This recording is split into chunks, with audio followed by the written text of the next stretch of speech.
રાજકોટ જિલ્લાના ઉપલેટામાં રાજાશાહી વખતનો ઐતિહાસિક પુલ આજે તંત્રની ઘોર ઉદાસીનતાને કારણે બિસ્માર હાલતમાં ફેરવાયો છે. અંદાજે 1.5 કિલોમીટર લાંબો અને આ મુખ્ય પુલ લાંબા સમયથી ખખડધજ હોવાથી અહીંથી પસાર થતા હજારો વાહન ચાલકો માથે અકસ્માતનો ભય તોળાઈ રહ્યો છે.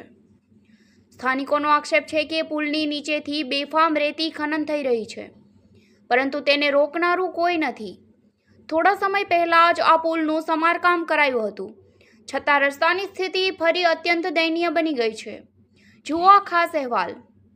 ઉપલેટાને 4 મહત્વના તાલુકાઓ સાથે જોડતો અને મોજ નદી પર આવેલો આ પુલ હાડફોડી પુલ તરીકે પણ ઓળખાય છે. ગોંડલ સ્ટેટના પ્રજાવત્સલ રાજવી મહારાજા ભગતસિંહજીના શાસનકાળ દરમિયાન આ મજબૂત પુલનું નિર્માણ કરવામાં આવ્યું હતું. દાયકાઓ સુધી અડીખમ રહ્યા બાદ સમય જતાં પુલ નબળો પડતા તાજેતરમાં જ તેનું કરોડોના ખર્ચે રિપેરિંગ કામ કરવામાં આવ્યું હતું. પરંતુ સ્થાનિકોનો આક્ષેપ છે કે આ સમારકામ વ્યાપક ભ્રષ્ટાચાર આચરવામાં આવ્યો છે, જેને કારણે પુલનું આયુષ્ય જોખમમાં મુકાયું છે. સ્થાનિક નાગરિકોની માંગ છે કે આ પુલના કામનું સુપરવિઝન કરનાર અધિકારીઓ અને કોન્ટ્રાક્ટરો સામે કાયદેસરની કાર્યવાહી થવી જોઈએ. એક તરફ નબળું બાંધકામ અને બીજી તરફ ભાદર તથા મોજ નદીના સંગમ સ્થાનેથી થઈને રહેલું ગેરકાયદેસર રેતી ખનન, આ બંને કારણોસર પુલનો પાયો વધુ નબળો પડી રહ્યો છે. આ ગંભીર બાબતને સ્થાનિક ધારાસભ્ય અને સાંસદ સભ્યને એક વખત લેખિત તથા મૌખિક રજૂઆતો કરવા છતાં કોઈ નક્કર પગલાં લેવાયા નથી, જેથી જનતામાં રોષ છે કે નેતાનો આ આશીર્વાદ કોન્ટ્રાક્ટર પર વરસી રહ્યો છે. હાલમાં આ પુલ પરથી પસાર થવું એટલે જીવનું જોખમ ખેડવા બરાબર છે.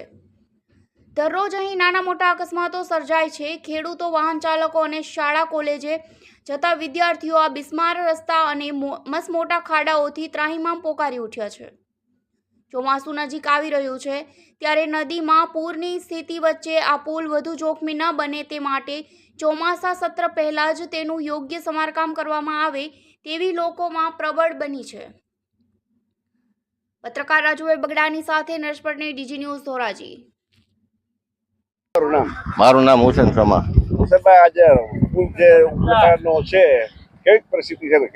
પરિસ્થિતિ બહુ ખરાબ છે રસ્તાની. નવો જે રોડ બનાવ્યો છે એ રોડમાં તો હલાય એમ જ નથી. એના કારણે આ જૂના રોડ ઉપરનો પાછો લોકો ઉપયોગ કરે છે. ગોંડલ સ્ટેટના વખતનો રોડ છે, એની અંદર માણસ જાનની જોખમે હાલે છે. કલેક્ટર શ્રીની મનાઈ હોવા છતાંય માણસો જીવના જોખમે હાલે છે. એટલો બધો ઓલો રોડ ખરાબ છે. કેવી હેરાનગતિ થાય છે? હેરાનગતિ પૂરેપૂરી થાય છે. ચોમાસાની અંદર તો બહુ જ મુશ્કેલી હોય છે. ચોમાસું આવ્યા પહેલા રોડ બની જાય તો સારી વાત છે. મારું નામ નિખિલભાઈ પ્રવીણભાઈ બગડા. હું ચીખલિયાનો રહેવાસી છું.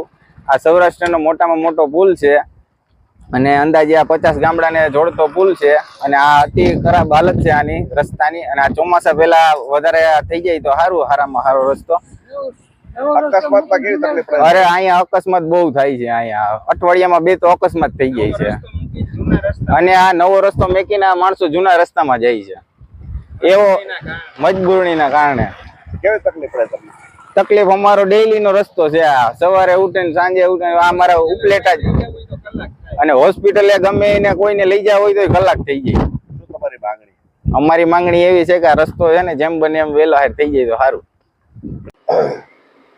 કૃષ્ણકાંત ચોટાઈ, રાજકોટ જિલ્લા કોંગ્રેસ સમિતિ ઉપપ્રમુખ.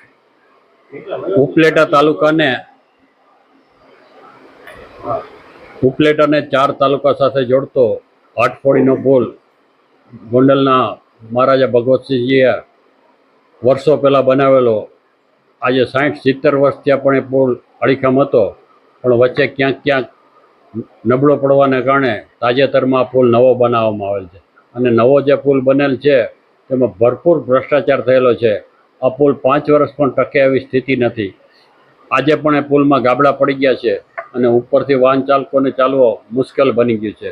ત્યારે આ પુલનું જે સુપરવિઝન થયેલ છે, જેમની દેખરેખ નીચે આ પુલનું કામ કરેલ છે, એ તમામ અધિકારીઓ સામે પગલાં લઈ ખાતાકી અને આવા અધિકારીઓને સસ્પેન્ડ કરવા જોઈએ.